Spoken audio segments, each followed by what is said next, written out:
Stott.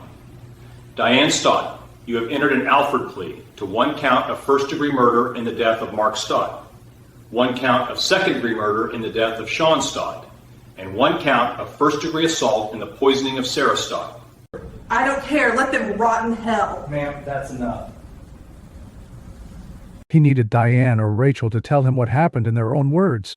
On the evening of June 18, 2013, McAmee met with Springfield Police Chief Paul Williams and Greene County Prosecutor Dan Patterson to discuss the case and the planned interrogations for the following day. The Greene County Courthouse stood silent on the morning of January 21, 2016. Its limestone facade weathered by decades of Missouri winters, its halls having witnessed countless moments where justice either triumphed or failed. Today would be one of those defining moments. Courtroom 303 was packed to capacity. Every wooden bench filled with spectators, journalists, and family members who had waited nearly 3 years for this day. The air was thick with anticipation, the kind of electric tension that precedes a storm. Judge Jason Brown entered through the door behind the bench, his black robes billowing slightly as he took his seat. The bailiff's voice cut through the murmurs, "All rise." The Greene County Circuit Court is now in session, the Honorable Judge Jason Brown presiding. At the defense table sat Diane Stott, 53 years old, her graying brown hair pulled back severely, her face expressionless. She wore an orange jail jumpsuit, the standard attire for those who had not been granted bail. Beside her, her attorney Catherine Winters shuffled papers with the mechanical movements of someone who knew there was nothing left to argue, nothing left to fight for. The deal had been made. In the gallery, Sarah Stott sat in the front row, her hands clasped tightly in her lap. At 26 years old, she was the sole survivor of her mother's killing spree, still recovering from the neurological damage that would affect her for the rest of her life. Beside her sat her aunt and uncle, Michael and Patricia Staude, the only family she had left who hadn't tried to murder her. Judge Brown's eyes scanned the courtroom before settling on the woman before him. His voice when he spoke was measured, but carried the weight of profound gravity. Diane Stott, you have entered an Alford plea to one count of first-degree murder in the death of Mark Stott, one count of second-degree murder in the death of Sean Stott, and one count of first-degree assault in the poisoning of Sarah Stott. He paused, letting the charges hang in the air. For these heinous acts, for poisoning your husband with antifreeze, because, in your words, you hated his guts, for murdering your autistic son, because he was more than a pest, and for attempting to kill your daughter to avoid paying her college debt. This court sentences you to life in prison without the possibility of parole. The gavel fell, one sharp crack that echoed through the courtroom like a gunshot. Diane Stott showed no emotion, no tears, no remorse, nothing. Sarah Stott collapsed into her aunt's arms, sobbing. But the path to this moment of justice, to the exposure of one of Missouri's most calculated family murder plots, had begun 3 years and 9 months earlier, on a Sunday morning that seemed like any other in Springfield, Missouri. Introduction. I'm not a perpetual killer. I'm just stupid. The interrogation room at the Springfield Police Department was small, windowless, and deliberately unremarkable, designed to strip away pretense and expose truth. On June 19, 2013, Detective Neil McAmee sat across from Diane Stott, a 50-year-old mother of 4, with graying brown hair pulled back in a ponytail and wearing a faded purple t-shirt. She had voluntarily come to the police station after receiving a call from detectives who wanted to ask a few questions about her family. For hours, McAmee's had methodically walked Diane through the deaths of her husband Mark and her son Sean, both of whom had died within 5 months of each other under mysterious circumstances. He had asked about her daughter Sarah, who was at that very moment fighting for her life in the intensive care unit at Mercy Hospital Springfield, her kidneys failing, her brain swelling, her organs shutting down one by one. And then, after 6 hours of questioning, after denials and deflections and carefully worded evasions, Diane Stott's facade finally crumbled. I'm not a perpetual killer, she said, her voice flat and emotionless, her eyes fixed on the table between them. "I'm just stupid. I regret doing it. I really do. I've screwed up everybody. I've screwed up my whole family." Detective McAmees leaned forward slightly. The camera mounted in the corner of the room captured every word, every facial expression, every moment of what would become one of the most chilling confessions in Missouri criminal history. "What did you do, Diane?" McAmee asked quietly. A pause. 5 seconds that felt like eternity. "I put antifreeze in Mark's Gatorade," Diane said. No tears. No visible emotion. Just words delivered with the casual tone of someone discussing a household chore. By then, I hated his guts. He would throw things at me. He would throw things at the kids. I guess I'd just had enough. McCamis did not react.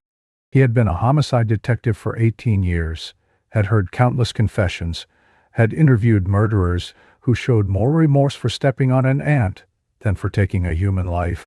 But even by those standards, what came next shocked him. "And Sean?" he asked, referring to Diane's 26-year-old son, who had died in September 2012. "I put it in his soda too," Diane replied. "For a couple days. Sean would be interfering with whatever I would do. He was more than a bother, more than a pest." "And Sarah?" McCamis asked, his voice still calm, still measured, giving Diane space to continue confessing. Sarah Stauda, Diane's 24-year-old daughter, was at that moment sedated in an ICU bed, tubes running from her body, machines breathing for her brain damaged from ethylene glycol poisoning, antifreeze. "Her, too," Diane said. "She had college debt that I didn't want to pay." Detective McAmees would later tell investigators that in that moment, he realized he was dealing with something beyond a typical domestic violence murder. This was not a crime of passion, not a momentary loss of control. This was methodical, premeditated, cold. And as the interrogation continued, as Diane provided more details about dosages and methods and the specific drinks she had poisoned, McAmee learned the most disturbing fact of all. Diane had not acted alone. Her daughter Rachel, 22 years old, quiet, devout, had been her accomplice, her confidante, her partner in a murder plot that had started with research and planning nearly a year before the first death. But the path to this confession, to justice for Mark and Sean Staude, to Sarah's survival and an eventual testimony, had begun 14 months earlier on a Sunday morning that seemed like any other in Springfield, Missouri. Easter Sunday 2012 had dawned bright and unseasonably warm in Springfield, a city of 160,000 in southwestern Missouri, known for its Bible Belt conservatism, its college campuses, and its tight-knit neighborhoods where families had lived for generations.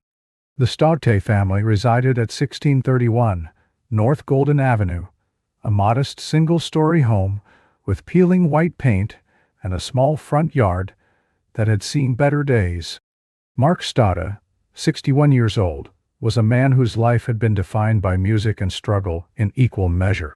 A talented guitarist who had played in local bands for decades, Mark's passion for blues and classic rock had never translated into financial stability. He had worked various jobs over the years, manual labor, odd jobs, anything that paid the bills, while his true love remained his Fender Stratocaster and the small amplifier he kept in the garage where he would practice for hours. Friends described Mark as eccentric, sometimes difficult, but fundamentally good-hearted. Charles Alexander, who had played bass in Mark's band The Remnants for 5 years, would later tell investigators that Mark lived for music and talked about his kids constantly, especially Sean, his only son, who Mark hoped might one day join him on stage. Mark's relationship with his wife Diane had been complicated, a marriage that had endured for over 25 years, but had grown cold and distant over time. Diane, who worked sporadically in retail and food service jobs, had increasingly taken on the role of family caretaker, particularly for Sean, who had been diagnosed with autism spectrum disorder as a child and required constant supervision. On Easter morning 2012, Mark attended the early service at Redeemer Lutheran Church with Diane and their children. Pastor Jeff Sippy, who had known the family for 3 years, later recalled that Mark seemed in good spirits that morning, chatting with other congregants about an upcoming band performance and joking about the unseasonably warm weather that had everyone shedding their jackets. After church, the Staude family returned home for a quiet afternoon. This was not unusual. The Staudes rarely socialized, rarely invited neighbors over, rarely participated in the community events that defined life in their working-class neighborhood. They were a family that kept to themselves, and in a city where privacy was respected as much as faith, no one thought twice about the closed curtains and quiet house. What happened inside that house on Easter Sunday afternoon would not be fully understood until more than a year later, when Detective Neil McCamus would play Diane Stout's recorded confession to a courtroom full of shocked spectators and bereaved family members. According to Diane's later admission, she had been putting small amounts of antifreeze, pure ethylene glycol purchased online to avoid the bittering agent added to automotive antifreeze sold in stores, into Mark's sports drinks for approximately a week. The substance was odorless, nearly tasteless when mixed with the strong flavors of Gatorade, and devastatingly effective. Ethylene glycol metabolizes in the liver into toxic compounds that crystallize in the kidneys, causing acute renal failure. In sufficient doses, it causes the heart to stop. That evening, Mark Staude complained of feeling unwell. He told Diane he thought he had the flu, nausea, weakness, difficulty breathing. She did not call 911. She did not take him to the emergency room. According to her later confession, she waited. At approximately 11:47 p.m. on April 8, 2012, Diane Staude called 911 to report that her husband was not breathing. Emergency responders arrived within 6 minutes to find Mark Staude dead on the floor of his bedroom, a ring of blood around his mouth, a telltale sign of pulmonary edema, fluid in the lungs that can be caused by heart failure. But Mark Staude was 61 years old, overweight, a smoker, and had a history of high blood pressure. When paramedics observed no obvious signs of trauma, when they saw a man who looked exactly like someone who had suffered a massive heart attack, they recorded the death as likely cardiac in nature. The medical examiner's office in Greene County, Missouri, was understaffed and overwhelmed. With no signs of foul play, no family members demanding an autopsy, and a deceased individual who fit the profile of sudden cardiac death, the medical examiner ruled Mark Staude's death as natural causes related to underlying health condition. Mark's body was cremated 3 days later. That cremation would prove to be one of the most consequential decisions in the case. With Mark's body reduced to ash, with no tissue samples preserved, with no toxicology screen ever performed, the physical evidence of his murder was permanently destroyed. Diane Staude and her daughter Rachel had, without anyone realizing it, committed the perfect crime. Or so they thought.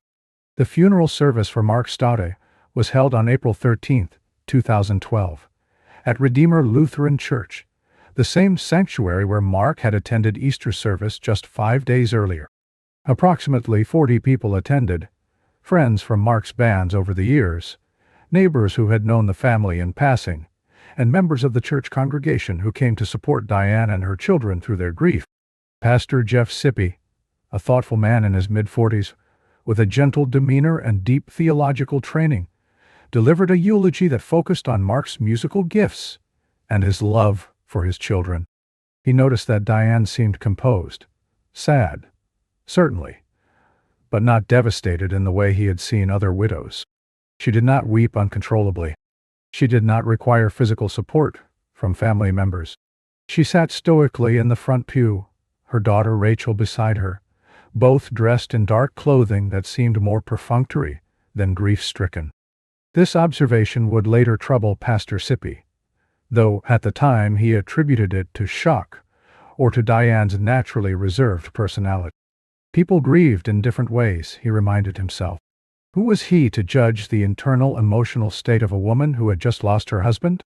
What Pastor Sippy did not know, what no one except Diane and Rachel knew, was that in the weeks before Mark's death, Rachel had written an entry in her private journal that would eventually become the smoking gun in the case against them both.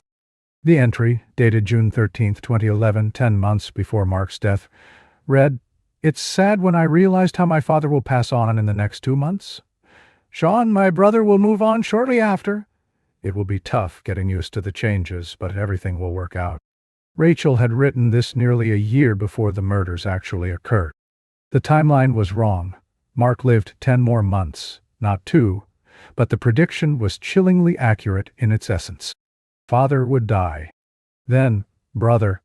Then life would work out for Diane and Rachel, the two people who Rachel referred to in other journal entries as the ones who matter. At Mark's funeral, Sarah Stauda, 24th, sat several rows behind her mother and sister, quietly weeping. Sarah, the eldest of the Staud children, had always been different from her siblings, more independent, more skeptical of her mother's stories, more willing to question family narratives. She had recently completed an associate degree at Ozarks Technical Community College and was working part-time at a local pharmacy while saving money to continue her education. Sarah's relationship with her mother had grown strained in recent years. Diane complained constantly about Sarah's college expenses, about the loans Sarah had taken out, about Sarah's desire to move out of the family home. In Diane's worldview, Sarah was selfish, ungrateful, and a financial burden the family could not afford. In Rachel's journal, in entries written months before Mark's death, she had noted, "Mom says Sarah doesn't appreciate what we do for her. Mom says Sarah would be better off somewhere else. Mom says Sarah creates problems that wouldn't exist if she wasn't here." The language was coded, the meaning ambiguous to anyone reading these entries without context. But in hindsight, after the confessions, after the arrests, after the truth emerged, these journal entries would reveal themselves as the blueprint for a killing spree that had targeted half the Stoute family. Also present at Mark's funeral was Sean Stout, 26 years old, Mark and Diane's only son and second eldest child. Sean sat between his youngest sister, 12-year-old Brianna, and his aunt, trying to process the loss of his father while navigating the social complexities of a funeral service that his autism made difficult to understand. Sean's autism had shaped the Stout family's life in profound ways. Diagnosed at age 4, Sean required structure, routine, and supervision. He had graduated from high school with significant support, but had never been able to maintain independent employment. He lived at home, relied on his parents for daily assistance, and spent his time watching television, playing video games, and occasionally joining his father in the garage to listen to band practice. To Mark, Sean was a son to be protected and loved unconditionally. To Diane, as she would later tell Detective McCames in her chilling confession, Sean was more than a pest and more than a bother. 5 months after burying his father, Sean Stauda would be dead. The life insurance payout from Mark Stauda's death arrived in Diane's bank account in June 2012. $20,000 from a modest policy Mark had maintained through his sporadic employment over the years. It was not a fortune, but for a family that had always struggled financially, it represented opportunity. Within weeks, Diane made a decision that would later strike investigators as both calculated and revealing. She moved the family out of their longtime home on North Golden Avenue and into a larger, newer rental house at 1644 West Carr Street, in a slightly nicer neighborhood about 2 miles away. The move seemed innocuous on the surface, a widow using her late husband's insurance money to improve her children's living situation. But as Detective McCames would later piece together, the move served multiple purposes for Diane and Rachel. It physically distanced them from neighbors who had known Mark, from a community where people might ask too many questions about how a widow could afford to upgrade her housing so quickly after her husband's death. It created a psychological fresh start, a new environment where the family's history could be rewritten. And most importantly, it was the house where Diane and Rachel would claim their second victim. The Springfield of 2012 was a city caught between its past and its future, a place where historic Route 66 nostalgia met the reality of economic struggle, where Bass Pro Shop's massive outdoor retail empire provided thousands of jobs while manufacturing plants closed their doors, where churches outnumbered bars 3-1 and faith remained the social glue holding communities together. Mark Stauda fit this city perfectly. A working-class man with artistic aspirations, a dreamer who never quite achieved his dreams, a father who loved his children but struggled to provide for them in the way he wished he could. His life, like Springfield itself, was defined by modest hopes and frequent disappointments tempered by resilience and moments of unexpected beauty. Born in 1951 in rural southern Missouri, Mark had grown up in an era when rock and roll was revolutionizing American culture, and boys like him dreamed of escaping small-town life through music. He taught himself guitar as a teenager, playing along to Rolling Stones and Jimi Hendrix records in his bedroom, forming his first band in high school, with friends who shared his passion for loud amplifiers and louder dreams. But life had intervened, as it always did. There was Diane, whom he met in 1985 at a local bar where his band was playing. There was an unplanned pregnancy. Sarah, born in 1988, followed by marriage, then 3 more children. Sean in 1986, Rachel in 1990, and finally, Brianna in 1999. Mark's band days never entirely ended, but they transformed into a weekend hobby rather than a realistic career path.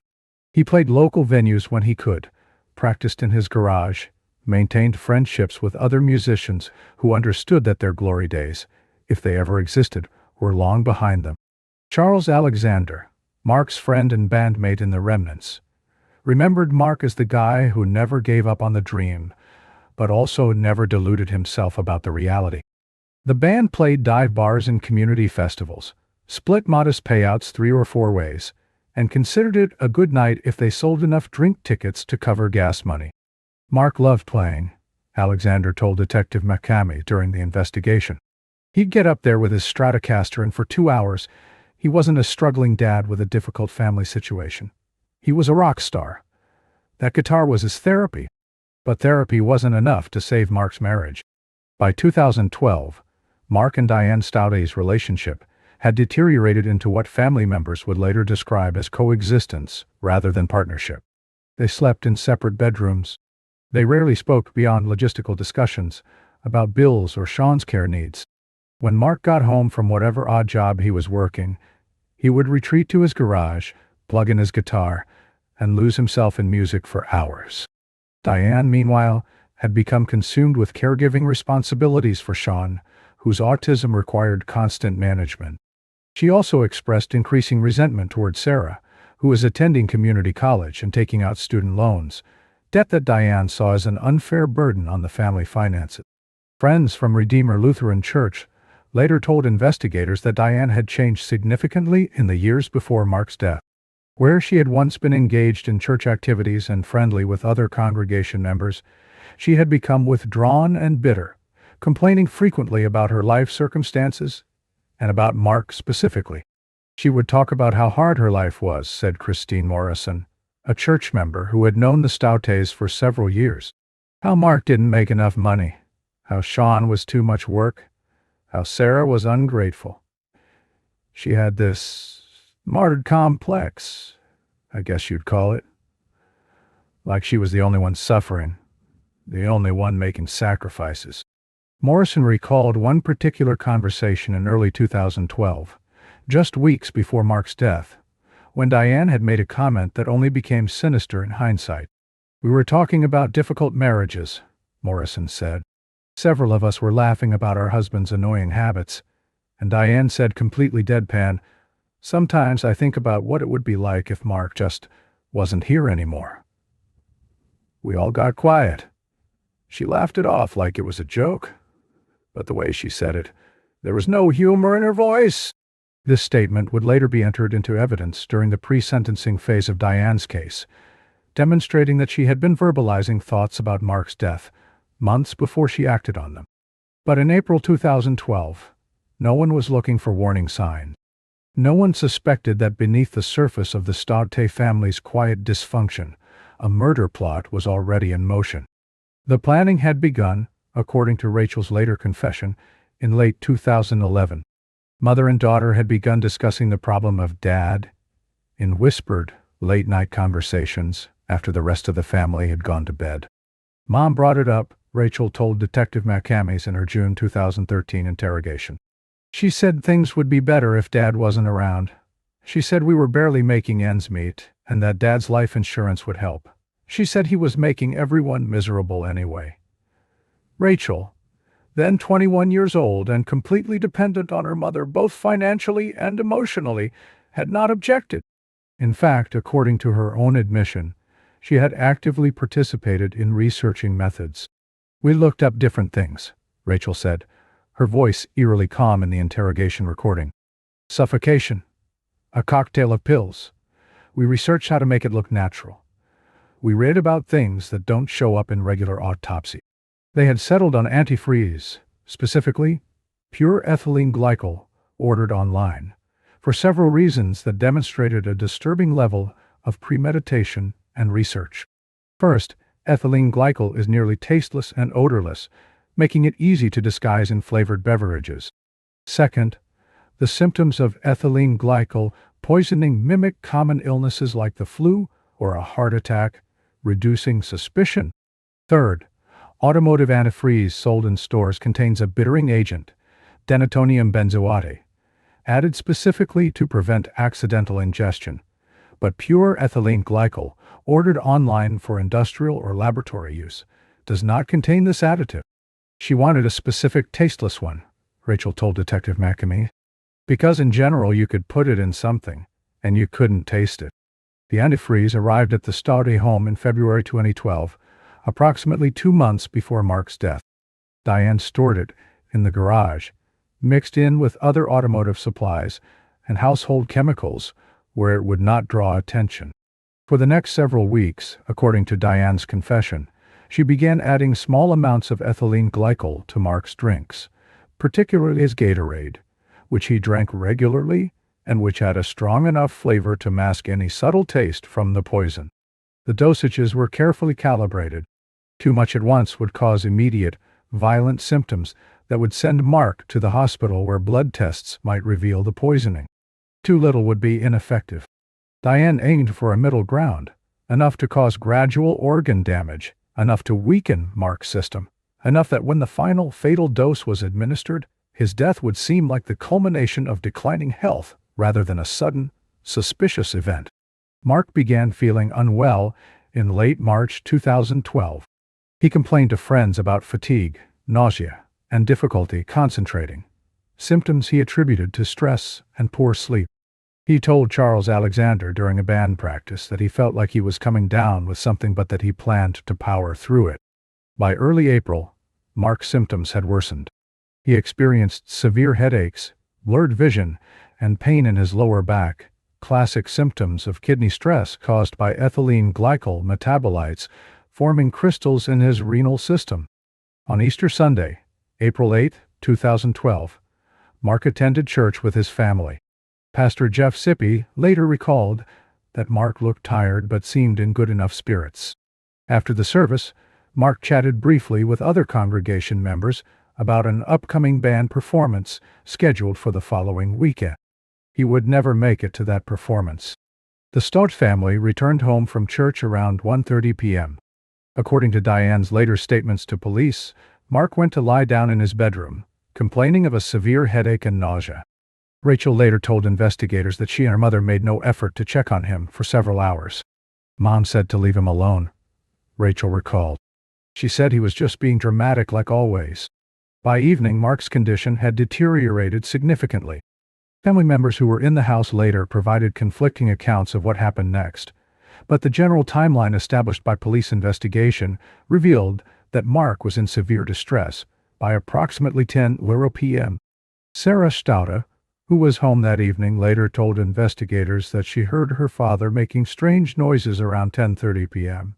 and had asked her mother if they should call 911. According to Sarah, Diane had responded, "He's fine. He just needs to sleep it off." At 11:47 p.m., Diane Staude placed a 911 call.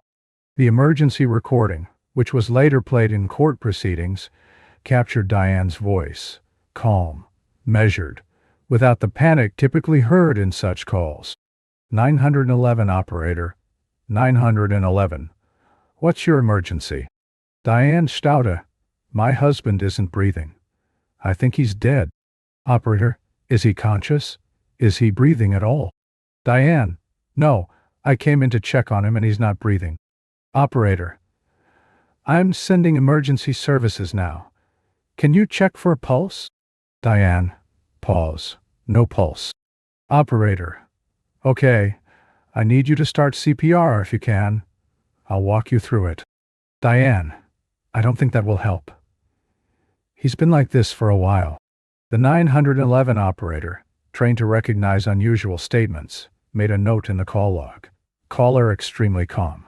States victim has been like this for a while, but only now calling for help. Possible delayed reporting. Emergency responders arrived at 11:53 p.m., a 6-minute response time that was considered excellent by Springfield standards. Paramedic Jason Whitmore was the first to enter the bedroom where Mark Stauda lay on his back, his eyes partially open, his skin with the grayish pallor of recent death. He was clearly deceased, Whitmore later testified. No pulse, no respiration, skin already beginning to cool. Time of death had likely been 30 to 45 minutes prior to our arrival based on rigor pattern. This timeline meant that Mark had likely died around 11:15 p.m., yet Diane had not called 911 until 11:47 p.m., a delay of 45 minutes. When Whitmore asked Diane why she had waited so long to call for help, her response was documented in his official report. I thought he was just sleeping deeply. I didn't realize he had stopped breathing until I tried to wake him up. Whitmore also noted a critical detail in his report. Ring of blood observed around victim's mouth, consistent with pulmonary edema or acute cardiac event. This ring of blood was the body's response to the massive fluid buildup in Mark's lungs, a symptom caused by the ethylene glycol poisoning that had destroyed his kidney function, caused his body to retain dangerous amounts of fluid, and led to congestive heart failure. But Whitmore, like everyone else that night, had no reason to suspect poisoning. Mark Stauda was an overweight 61-year-old smoker with high blood pressure. Sudden cardiac death was not just plausible, it was statistically predictable. The medical examiner assigned to Mark Stauda's case was Dr. Sandra Myers, a veteran forensic pathologist with the Greene County Medical Examiner's Office.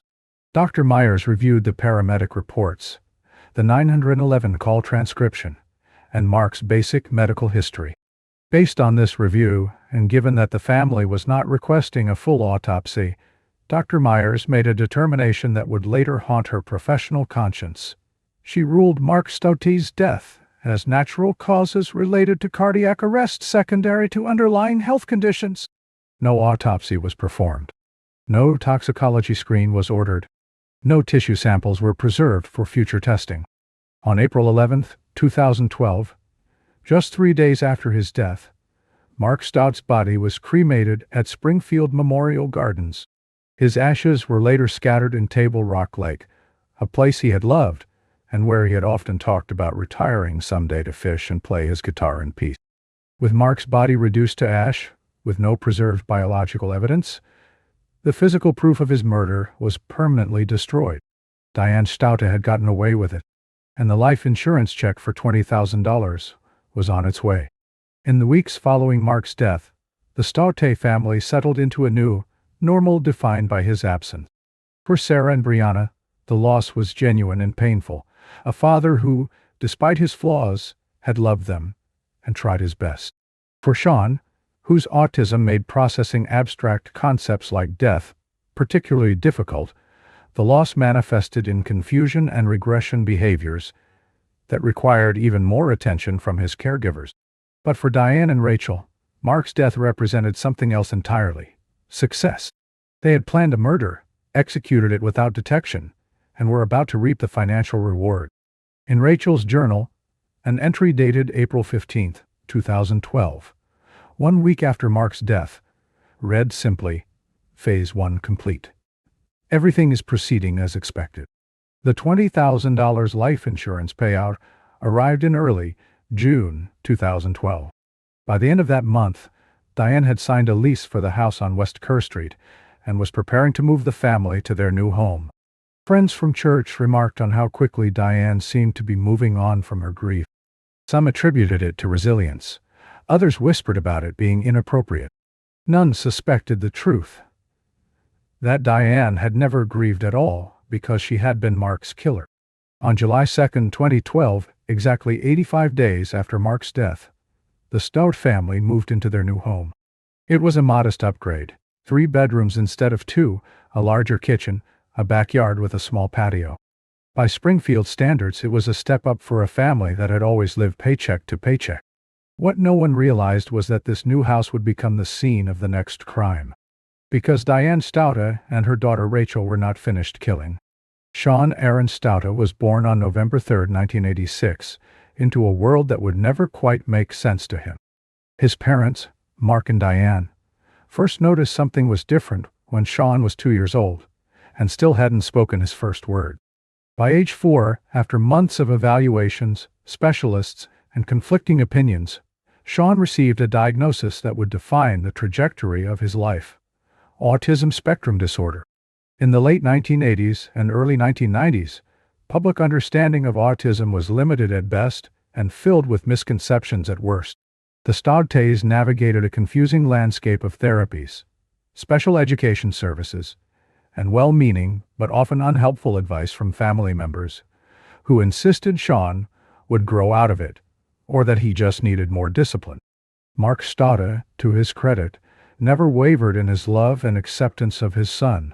He adapted his expectations, celebrated Sean's unique interests, and defended him fiercely when others made cruel comments or treated him as less than human.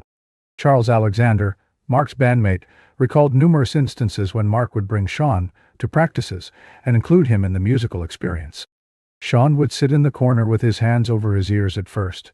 The amplifiers were too loud for his sensory processing, Alexander remembered. But Mark never got frustrated. He'd turn down the volume, give Sean these big industrial headphones, and gradually Sean would relax. By the end, Sean was sitting right next to Mark's amp, feeling the vibrations, completely content. Mark understood his son in ways a lot of parents never bother to try. Diane's relationship with Sean was markedly different. While she provided the day-to-day care he required, preparing his meals, managing his medications, ensuring he followed his routines, her emotional connection to her son had always been strained at best and resentful at worst. In interviews with family members after the murders, a picture emerged of Diane as a mother who viewed Sean's autism as a burden rather than a difference, as a problem to be managed rather than a person to be loved. She complained frequently about the demands of his care, the limitations his needs placed on the family's activities, the ways in which his behaviors embarrassed her in public. Diane would say things like, "I can't take him anywhere," or "he ruins everything." Christine Morrison from church recalled. She talked about him like he was a pet that had become too much trouble rather than her son. It was uncomfortable to hear, but a lot of parents of special needs kids express frustration, so we tried to be understanding. We had no idea it went deeper than that. How much deeper would only become clear when Diane confessed to Detective McCamis that she had poisoned Sean because he was more than a pest and more than a bother. By September 2012, the Stouta family had been living in their new house on West Kerr Street for 2 months. The adjustment had been difficult for Sean, whose autism made changes in routine particularly challenging. He struggled with the new layout, became disoriented in unfamiliar spaces, and experienced increased anxiety that manifested in repetitive behaviors and occasional meltdowns. Mark's absence compounded Sean's distress. Though he couldn't fully articulate his grief in the way a neurotypical person might, Sean clearly missed his father. He would wander to the garage, where Mark used to practice guitar, and sit on the floor in the spot where he used to listen, rocking back and forth and humming fragments of songs Mark had played. For Diane, Sean's increased neediness after the move represented an intolerable situation. In her confession, she would later tell Detective McCamis that she couldn't handle Sean's behaviors anymore, that she was exhausted by his demands, and that she saw no point in continuing to care for him when there were facilities that could take him. But placing Sean in a group home or assisted living facility, which Rachel later acknowledged they had researched, would have required significant paperwork, wait lists, and ongoing financial obligation. It would also have raised questions. Why was a widow with a $20,000 life insurance payout and a nicer house suddenly unable to care for her disabled son. The solution Diane chose was far more final.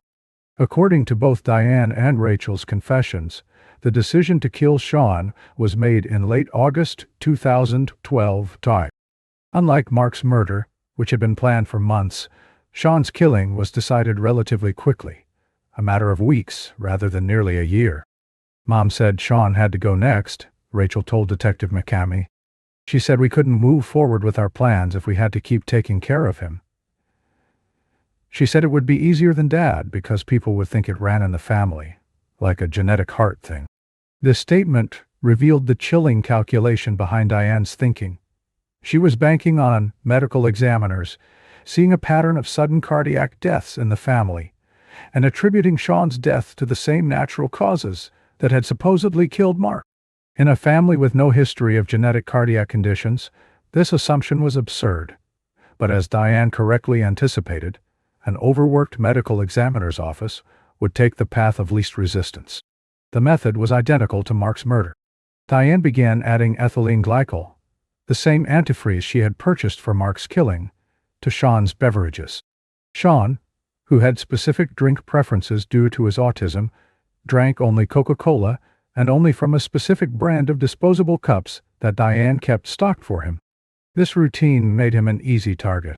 Sean Stouta began feeling ill on September 20th, 2012. His symptoms started subtly: fatigue, nausea, decreased appetite, which Diane dismissed as Sean being difficult about eating. Sarah, who was still living at home and working at her pharmacy job, noticed that Sean seemed more lethargic than usual, but attributed it to the stress of adjusting to the new house. He wasn't himself, Sarah later told investigators. He would just lie on the couch staring at the TV without really watching it. I asked Mom if we should take him to a doctor, and she said he was fine, just having an off week. By September 22nd, Sean's condition had worsened significantly. He experienced severe headaches, though his difficulty with communication meant he couldn't articulate the pain verbally. Instead, he would hit his head with his hands and rock back and forth, behaviors that Diane dismissed as typical Sean stuff. On the evening of September 23rd, Sean's symptoms became critical. According to the timeline later established by investigators, Diane had administered what she intended to be the fatal dose of antifreeze around 7:00 p.m., mixing it into Sean's dinner time, Coca-Cola. Dane. Ethylene glycol poisoning follows a predictable progression. Within hours of ingesting a lethal dose, victims experience stage 1 symptoms: nausea, vomiting, apparent inebriation as the substance affects the central nervous system. Sean, unable to verbally communicate his distress, became increasingly agitated. His rocking intensified, and he began to vomit repeatedly. Diane's response, according to Rachel's later testimony, was to send Sean to his bedroom and tell him to sleep it off. By midnight, Sean had progressed to stage 2 of ethylene glycol poisoning, metabolic acidosis, and cardiopulmonary failure. The ethylene glycol had metabolized into glycolic acid and oxalic acid, creating toxic compounds that were destroying his kidneys and causing his blood to become dangerously acidic. Around 2:00 a.m. on September 24, 2012, Rachel heard a loud thud from Sean's bedroom. According to her confession, she found Sean on the floor, having fallen from his bed, convulsing and struggling to breathe. She immediately went to get Diane. I told Mom something was really wrong, Rachel said in her interrogation.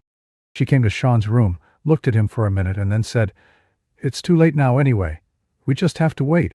This statement, that Diane chose to let Sean die rather than call 911, when intervention might have still been possible, would later be cited by prosecutors as evidence of especially heinous conduct, demonstrating Diane's absolute lack of maternal instinct or basic human compassion. Sean Stouta died sometime between 2:30 and 3:00 a.m. on September 24, 2012. He was 26 years old. At 6:47 a.m., Diane Stouta called 911 to report that her son was not breathing. The call, like the one she had made for Mark 5 months earlier, was notable for its emotional flatness. 911 operator. 911. What's your emergency? Diane Staude. My son. I went to check on him this morning and he's not breathing. Operator. How old is your son? Diane, 26. He was autistic. He had health problems. Operator. I'm sending emergency services now. Can you tell if he's breathing at all? Diane. No. He's cold. I think he's been dead for a while. Operator. Okay. I need you to start CPR immediately. Can you do that? Diane. I don't think there's any point. He's clearly been dead for hours. The 911 operator noted in the call log. Caller states victim has been deceased for hours, but is only now reporting. No attempt at CPR or resuscitation. Caller seems unconcerned. Paramedics arrived at 6:53 a.m. and confirmed what Diane had stated. Sean Staude had been dead for several hours. His body exhibited full rigor mortis.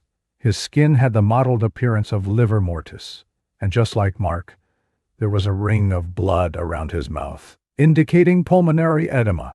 Lead paramedic Jennifer Kowalski noted several details that she found unusual, but not necessarily suspicious at the time. In her report, she wrote, "Mother appears calm, no signs of distress. States she checked on him at 6:45 a.m. and found him deceased. When asked why she didn't check on him earlier given his disability and need for supervision, Mother stated, 'He's 26 years old. He doesn't need someone watching him sleep.'" This statement contradicted everything Diane had said for years about Sean requiring constant supervision. But in the chaos of an emergency response, paramedics didn't have time to ponder the inconsistency. Kowalski also noted, victim found on floor beside bed. Mother claims he must have fallen during the night, but states she didn't hear anything. Family member, sister, approx. 24 years old, appears upset and crying. Younger daughter, approx. 12 years old, in another room being comforted by older sister. That older sister was Sarah, whose world was collapsing around her. In the span of 5 months, she had lost her father and her brother to what appeared to be tragic health crises. She had no way of knowing that both deaths were murders orchestrated by her own mother and sister. The medical examiner assigned to Sean's case was again Dr. Sandra Myers. When she saw the name Staude on the file, she experienced a moment of recognition. She had ruled on Mark Staude's death just 5 months earlier. 2 deaths in one family in such a short time frame would typically trigger additional scrutiny. But several factors worked in Diane's favor, allowing her to evade detection once again. First, Mark's death had been ruled natural causes, creating a precedent. Second, Sean had a documented medical history of seizures and other health issues related to his autism, providing a plausible alternative explanation. Third, like Mark, Sean exhibited the telltale ring of blood around his mouth consistent with cardiac-related pulmonary edema. Dr. Myers made the same decision she had made for Mark. She ruled Sean's death as natural causes, likely cardiac event related to prior medical conditions. No autopsy was performed. No toxicology screen was ordered. No tissue samples were preserved. And just like Mark, Sean Staude's body was cremated on September 27, 2012, 3 days after his death. The physical evidence of the second murder was destroyed. The funeral service for Sean Staude was held on September 29, 2012, at Redeemer Lutheran Church. Attendance was notably smaller than Mark's funeral, approximately 25 people, mostly family members and a few church congregants who had known Sean through the church's special needs ministry. Pastor Jeff Sippy delivered a eulogy that focused on Sean's love of music, inherited from his father, his gentle nature, and his place in God's kingdom, where all brokenness is healed and all differences are celebrated. He noticed, as he had at Mark's funeral, that Diane showed remarkably little emotion. But this time, Pastor Sippy's observations went deeper. He later told Detective McAmee that during the funeral, he had watched Diane and Rachel sitting side by side in the front pew, occasionally whispering to each other, and he had experienced a profound sense of wrongness that he couldn't quite articulate at the time. There was something in the way they interacted, Sippy recalled. It wasn't grief. It was more like, Satisfaction? Completion? I remember thinking, these women just lost a husband and a son, a father and a brother, within 5 months. Why do they seem almost relieved? Sippy's instincts were correct, though he wouldn't learn how correct until 9 months later, when he would make the phone call that would finally stop the killing. At the funeral, Sarah Stauda was visibly devastated. She had loved her brother despite, or perhaps because of his differences. She had defended him against bullies in school, had helped him navigate social situations, had spent hours watching his favorite movies with him, even when she found them boring. Sean was sweet, Sarah would later tell ABC News 2020 in an interview after surviving her own poisoning. He never hurt anyone. He just wanted to be left alone to do his thing. And Mom killed him because he was inconvenient. Also present at the funeral was Brianna Stauda, then 12 years old, who sat between her aunt and uncle, trying to understand why her father and brother were both gone. According to Rachel's later confession, Brianna had been on the list too. After Sarah, it was supposed to be Brianna, Rachel told Detective McCamus. Mom said there was no way she could take care of a preteen by herself. She said once Sarah was gone, we'd do Brianna, and then it would just be me and Mom. This revelation, that Diane had been planning to murder all of her children except Rachel, would become one of the most shocking aspects of the case when it was finally exposed. Diane hadn't just killed her husband and son. She had been working her way through her entire family, eliminating anyone she viewed as burdensome or expensive or inconvenient, with the goal of creating a household consisting only of herself and her favorite daughter. In the weeks following Sean's death, the Stauda household settled into its new configuration.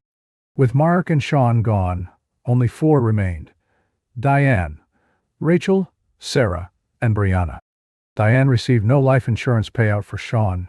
He had never been employed and had no policy. But with his death, she eliminated the monthly expenses associated with his care, including medications, special foods he required due to sensory issues, and the costs of managing his needs. In Rachel's journal, an entry dated October 3, 2012, 9 days after Sean's death, read, 2 down. The house feels lighter. Mom says we're making good progress on our plans. Sarah still suspects nothing. That last sentence was particularly chilling. Rachel was documenting their murder spree like a project checklist, noting which victims had been eliminated and which were still unsuspecting targets. Sarah Stauda, grieving the loss of her father and brother, had begun to pull away from her family emotionally. She spent more time at work, more time with friends, less time at the house on West Kerr Street, where so much tragedy had occurred. She began making plans to move out, to find her own apartment, to put some distance between herself and the overwhelming sadness that permeated the home. These plans, Sarah's desire for independence and separation, would ironically save her life. Because in early 2013, Diane decided it was time to eliminate victim number 3. Sarah Marie Stauda had always been different from the rest of her family. Where her mother was passive-aggressive and controlling, Sarah was direct and independent. Where her younger sister Rachel was compliant and enmeshed with their mother, Sarah questioned family narratives and made her own decisions. Where Diane viewed life as something that happened to her, Sarah saw life as something she could shape through education, hard work, and determination. Born in February 1989, Sarah was the eldest of the Stauda children, and the only one born before Mark and Diane's marriage. This fact, that she had been the reason for the marriage, had colored Diane's relationship with her daughter from the beginning. Diane occasionally made comments suggesting that Sarah had ruined her life or forced her into a marriage she hadn't wanted. Diane would say things like, "I could have done something with my life if I hadn't gotten pregnant," recalled Christine Morrison from church. She said it in front of Sarah sometimes. You could see it hurt Sarah. But Sarah never responded. She just removed herself emotionally. That emotional removal had served Sarah well. While Rachel had remained pathologically attached to their mother, Sarah had created boundaries, pursued her own interests, and worked toward a future that didn't revolve around the Stauda family dysfunction.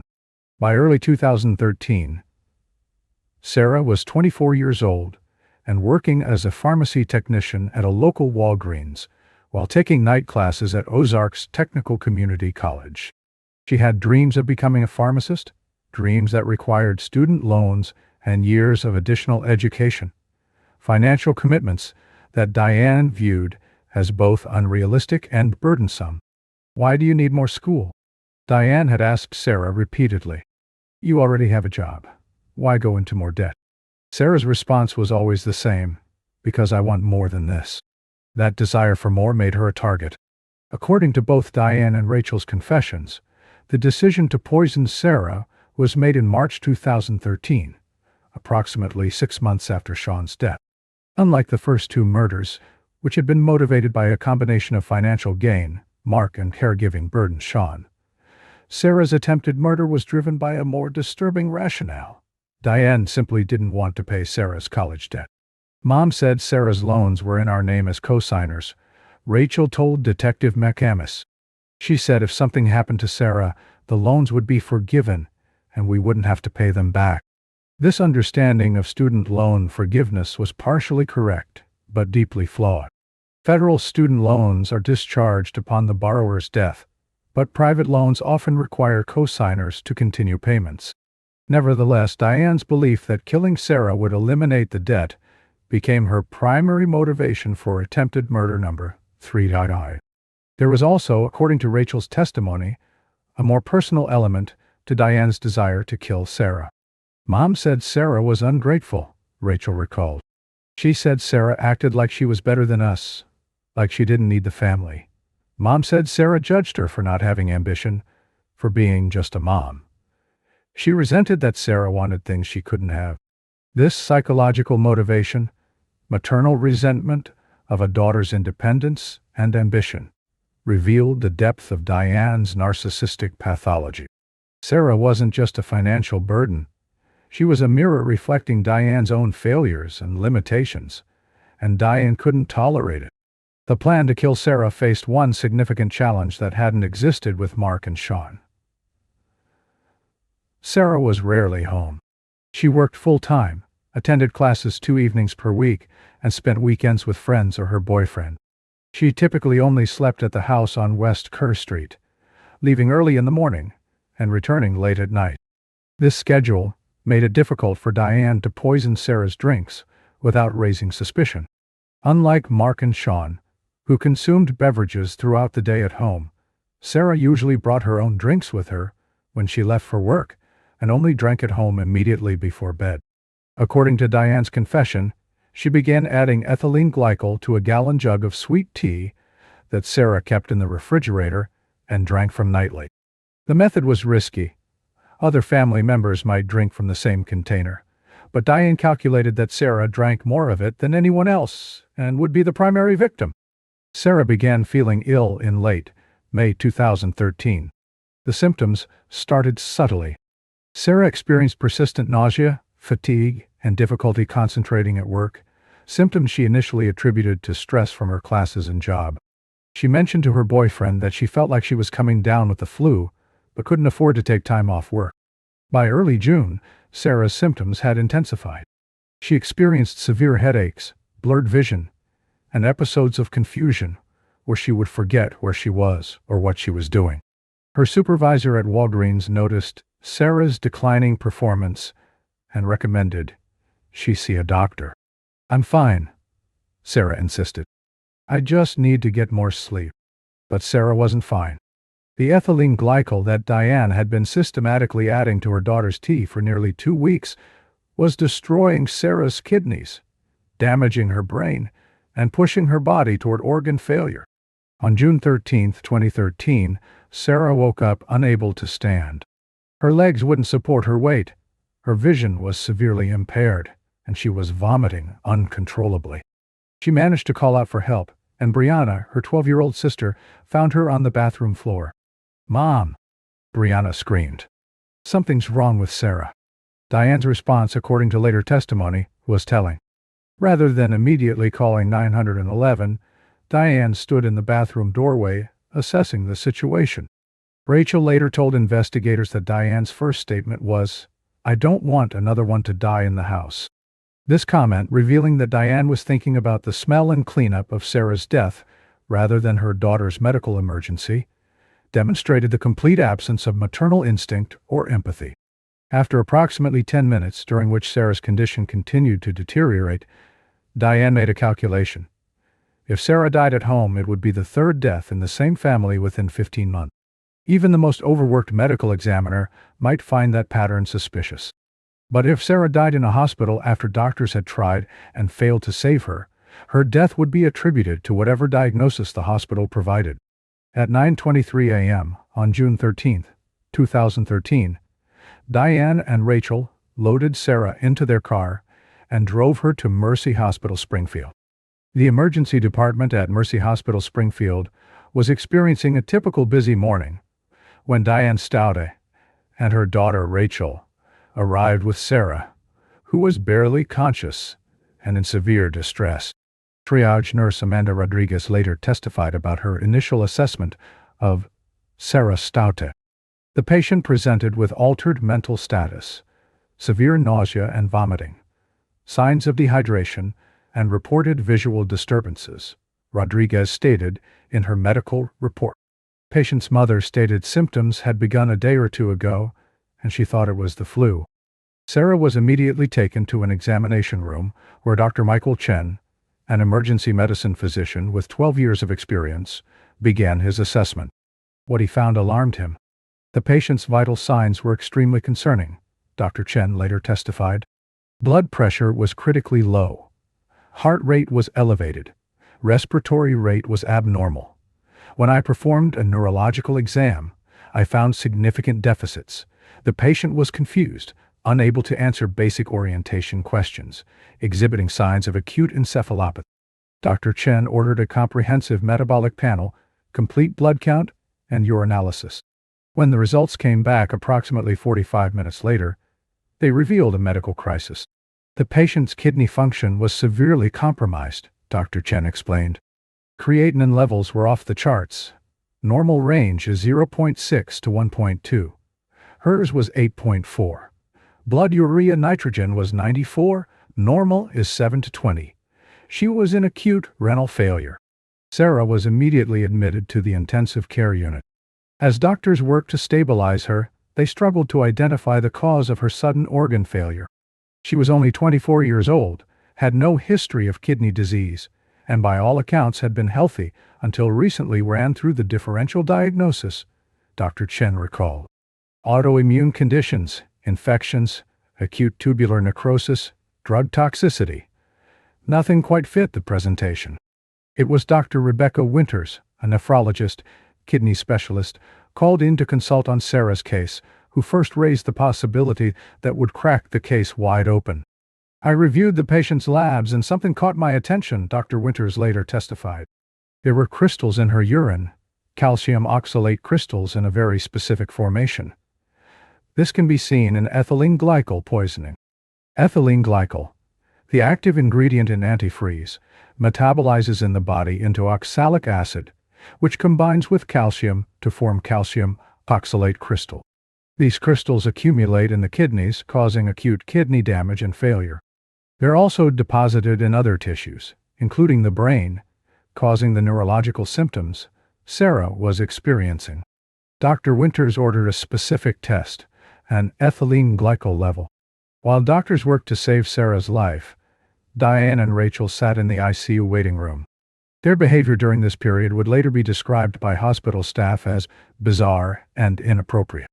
Nurse practitioner Jessica Thornton, who was assigned to the ICU that day, later told Detective McCamus about her interactions with the Staude women.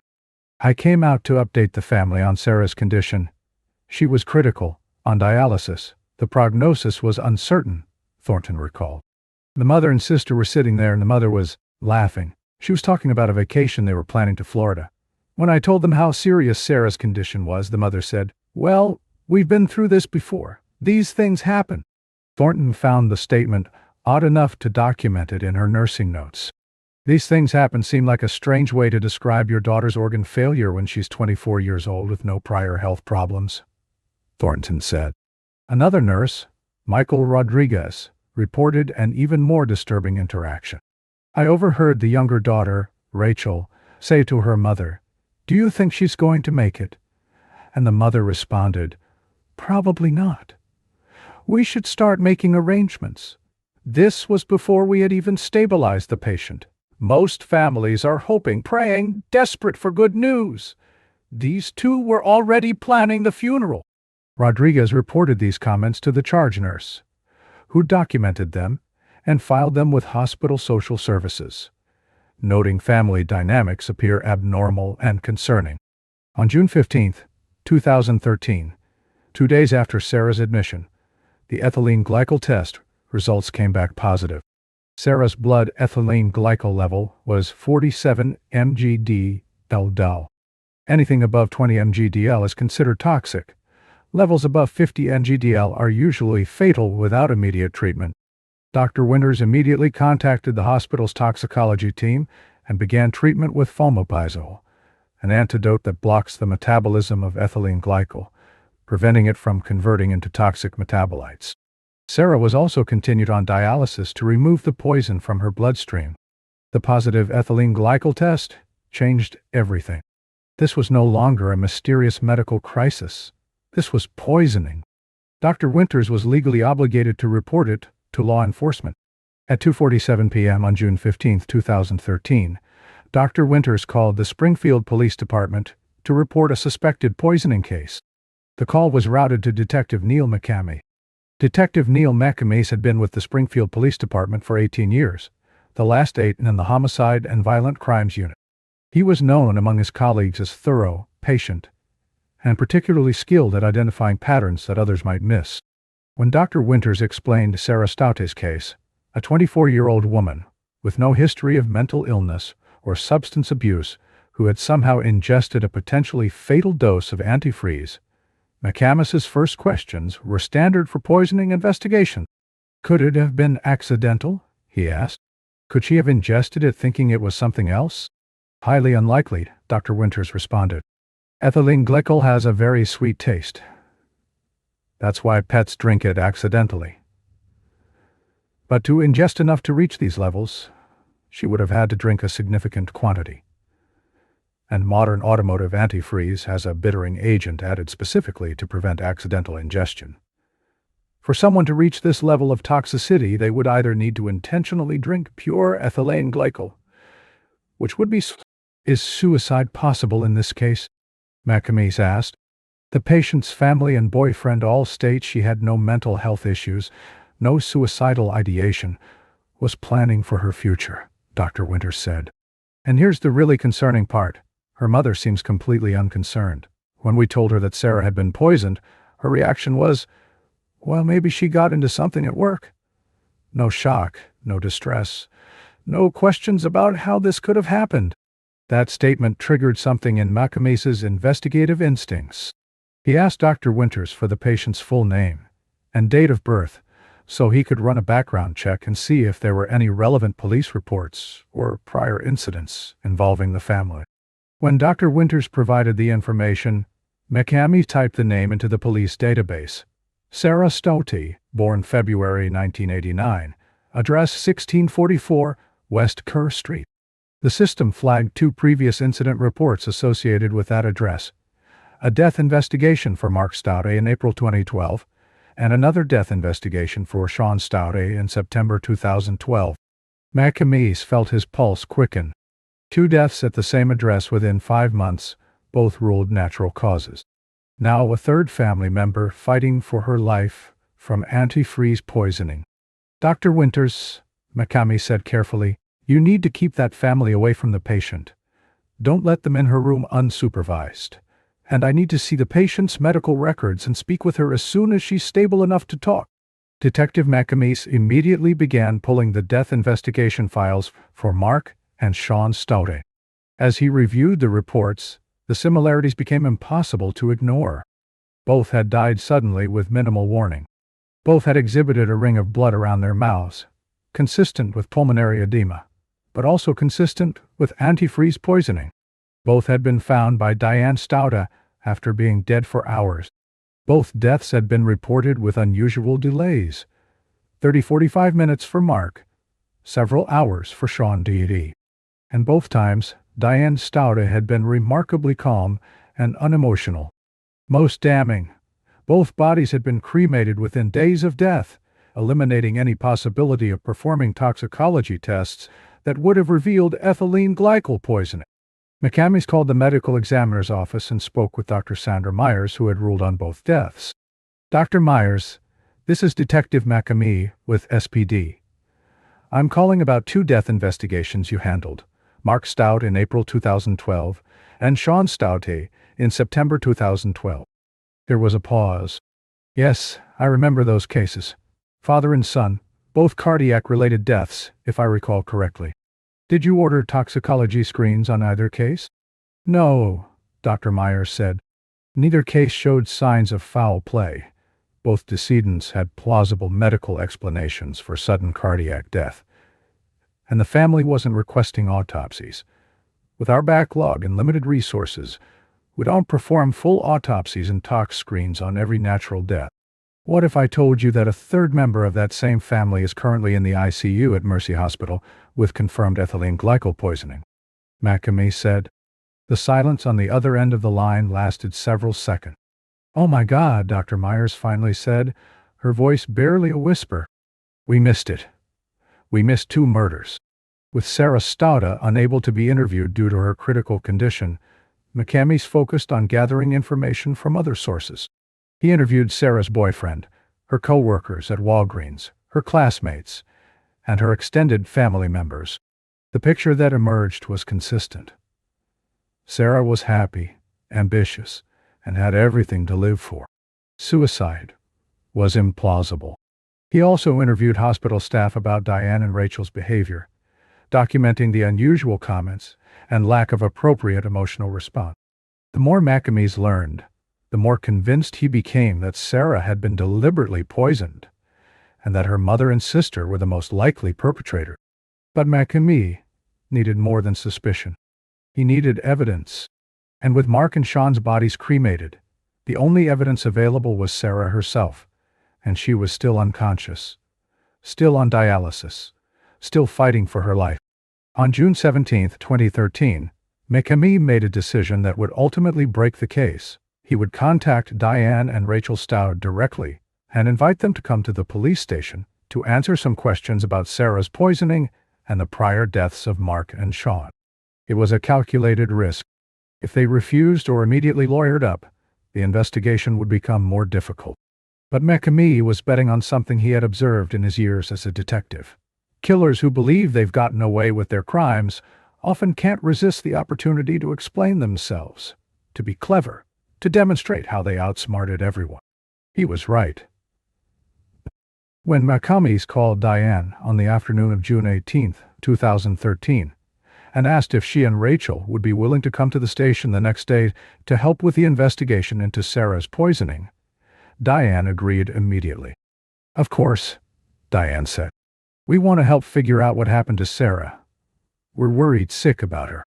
Detective McCammys hung up the phone and began preparing for the most important interrogation of his career. Before Detective McCammy would sit down with Diane and Rachel Staude for their June 19, 2013 interrogations, another critical piece of the puzzle fell into place. One that came from an unlikely source and would later be credited with saving Sarah Staude's life. Pastor Jeff Sippy hadn't slept well since learning that Sarah Staude was in the ICU at Mercy Hospital with mysterious organ failure. The news had reached him through the church prayer chain on June 14th, one day after Sarah's admission, and it had triggered a cascade of thoughts and memories that he couldn't ignore. 3 deaths. No, not deaths. 2 deaths and 1 person fighting for her life. All in the same family. All within 15 months. All sudden, unexpected, and involving similar symptoms. Mark Staude, April 2012. Found dead with a ring of blood around his mouth. Ruled natural causes.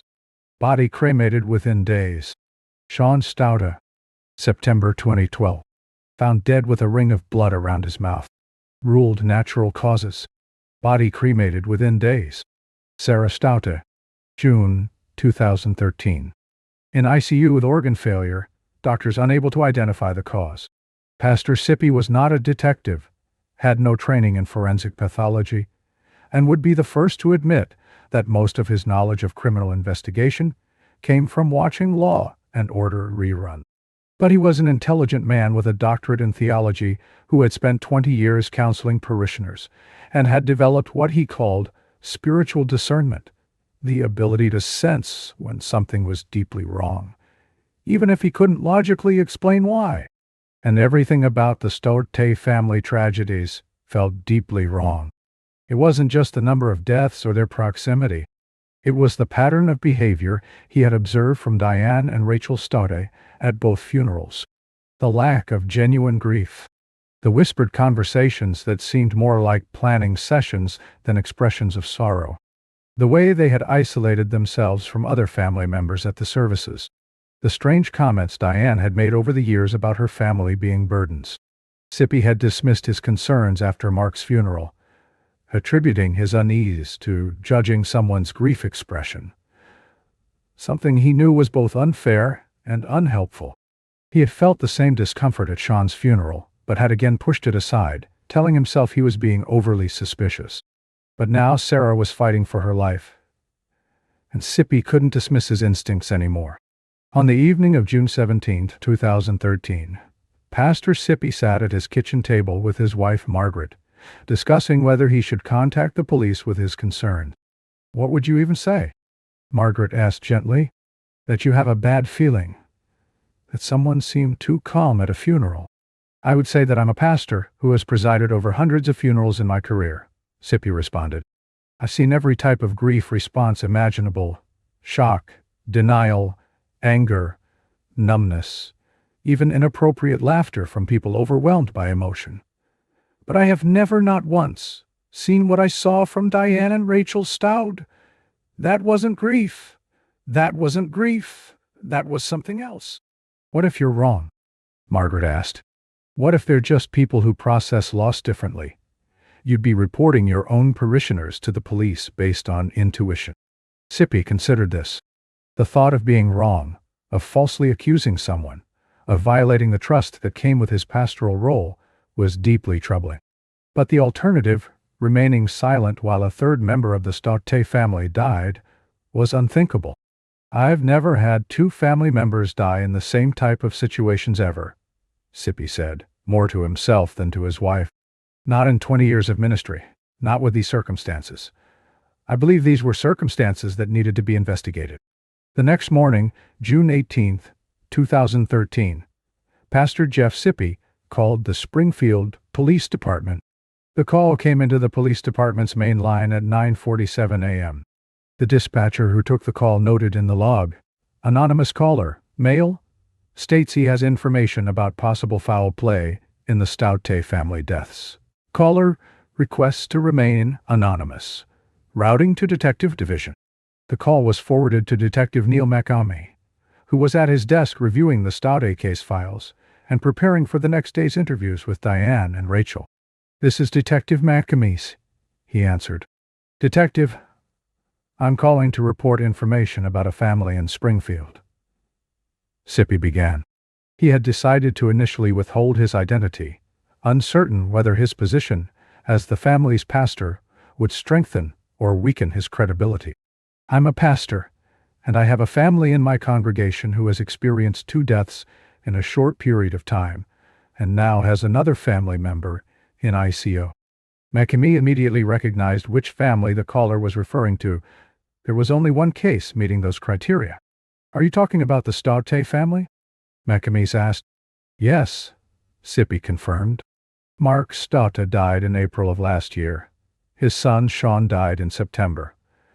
Now his daughter Sarah is in the hospital, and I've heard she's in critical condition. Can you tell me what information you have that made you feel you should contact us?" McAmey asked, keeping his voice neutral and non-leading. Anonymous tips were tricky. The information could be invaluable, but it could also be tainted by personal grudges or unreliable sources.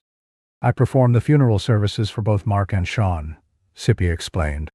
"I've known this family for several years, And I'm telling you, Detective, there's something very wrong. The mother and one of the daughters, Rachel, their behavior at both funerals was not consistent with genuine grief. They seemed relieved, like they were going through the motions but weren't actually sad. Grief manifests in different ways, Makami said, gently probing to see if the caller had anything more concrete than behavioral observations. I understand that, Sippy said. I've been a pastor for 20 years. I've seen every variation of grief. This wasn't that. This was something else. And there's more. Before Mark died, Diane, the mother, made comments to other church members about wishing her husband wasn't around anymore. She complained constantly about her son, Sean, being a burden because of his autism. She talked about her daughter Sarah's college debt like it was a personal. McCamis's attention sharpened. Did she make any specific threats? Not explicit threats, Sippy said, but the pattern of comments combined with the pattern of deaths. I've never experienced anything like this in my ministry. And now a third family member is fighting for her life. I couldn't stay silent anymore. Did you know that Sarah Stauda tested positive for ethylene glycol poisoning? McCamis asked. It was a calculated disclosure, meant to gauge the caller's reaction and see if this information would prompt additional details. There was a sharp intake of breath on the other end of the line. Ethylene glycol. That's antifreeze, isn't it? Yes. Oh, God, Sippy said quietly. I was right. Someone poisoned her. We're investigating that possibility, McCamis said. Can I ask your name, sir? You've been very helpful. And I may need to follow up with you. Sippy hesitated, then made a decision. My name is Jeff Sippy. I'm the pastor at Redeemer Lutheran Church. The Stautes are members of my congregation. I'm prepared to provide a formal statement if needed. Thank you, Pastor Sippy, McCamis said. Your call may have just saved Sarah Staute's life. After ending the call with Pastor Sippy, Detective McCamis sat at his desk and reviewed everything he now knew. Physical evidence. Sarah Stauda positive for ethylene glycol poisoning. Mark and Sean Stauda both exhibited ring of blood around mouths, consistent with pulmonary edema or antifreeze poisoning. Both Mark and Sean cremated within days, eliminating possibility of toxicology testing. Behavioral evidence. Diane Staude's unusual calmness at both death scenes. Delayed 911 calls in both Mark and Sean's cases. Diane's inappropriate behavior at the hospital while Sarah was critical. Pastor's observations of lack of genuine grief at funerals. Motive evidence. $20,000 life insurance payout from Mark's death. Diane's documented complaints about Sean being a burden. Diane's resentment of Sarah's college debt. Financial situation improved after Mark's death, moved to better house. Pattern evidence. 3 sudden medical crises in same family within 15 months. All 3 shared similar progression: sudden illness, rapid decline, day death, or near death. All 3 involved the same caregivers, Diane and Rachel Stout. 2 bodies destroyed by cremation before investigation could occur. McCamis knew he had enough to bring Diane and Rachel in for questioning. But he also knew that without physical evidence from Mark and Sean's bodies, without Sarah being able to testify about what happened, and without a confession, proving murder would be extremely difficult. What's your strategy? Patterson asked. I'm going to start with Diane, McCamis explained. I'll begin by positioning myself as someone trying to help figure out what happened to Sarah.